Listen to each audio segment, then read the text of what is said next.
वेगवेगळ्या ठिकाणच्या सभा करून मुंबईमध्ये उतरत होतो, त्यावेळी डोळे फाडून फाडून बघितलं, मुंबई कुठे गेली का, मुंबईचा कुठे तुटली का, मुंबई कुठे सरकली का. मला तर मुंबई तिथेच दिसली. पण निवडणूक आली की काही लोकांना मुंबई उत्तरेकडे सरकताना दिसते. अरे तुमची बुद्धी सरकते, मुंबई सरकत नाही.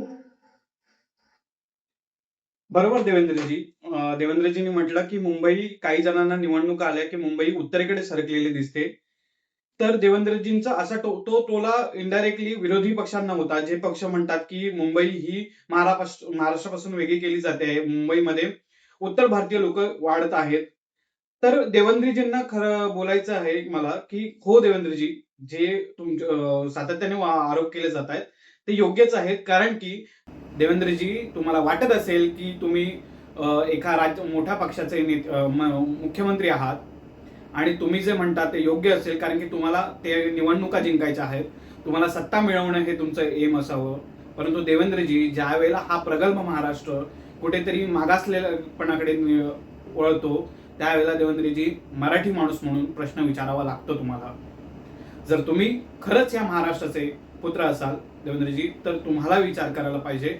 जी विचारसरणी उत्तरेतली कुठेतरी निर्माण होते आहे, तर ती विचारसरणी कुठेतरी थांबवा.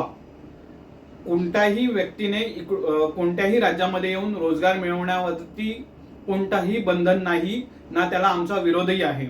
आमचा विरोध त्या विचारसरणीला आहे, जी विचारसरणी द्वेष पसरवायचा प्रयत्न करते, जी विचारसरणी धार्मिक तेढ निर्माण करायचा प्रयत्न करते, जी विचारसरणी या देशाला प्रगतीपथावरती घेऊन जाण्या, शिक्षणाच्या मुद्द्यावरती घेऊन जाण्यावरती नाही, तर किंवा आरोग्याच्या मुद्द्यावरती पुढे घेऊन जाण्यावरती नाही, तर ही धार्मिक ध्रुवीकरणावरती मतदान करते, त्या विचारसरणीला आहे.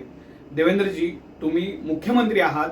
ज्या वेळेला तुम्ही या राज्याचे उपमुख्यमंत्री विरोधी पक्ष नेते होतात 2019ला अथवा किंवा 2014 पूर्वी, ज्या वेळेला तुम्हाला मी विशेषतः विधानसभेमध्ये तुम्हाला भाषण करताना पाहायचो, त्यावेळेला एकेकाळी वाटायचं की हा माणूस जर या राज्याचा मुख्यमंत्री झाला तर हे देश नक्कीच प्रगतीपथावरती जाईल. पण देवेंद्रजी, गेल्या काही वर्षांची तुमची जर राजकीय परिस्थिती पाहता देवेंद्रजी, तुमचा कायापालट का झाला नाही माहिती. ज्या वेळेला तुम्ही बैलगाडी भरून पुरावे घेऊन जात होतात आणि त्यांच्यावर आरोप करत होतात, आज त्यांच्या जोरावर सत्तेत आहात. देवेंद्रजी, प्रश्न पडतात, कारण की ज्या वेळेला तुम्ही 2014 पूर्वी जे आरोप करत होतात, आज त्यांनाच सत्तेमध्ये घेऊन बसता आहात. त्यामुळे तुम्हाला प्रश्न विचारायची गरज भासते.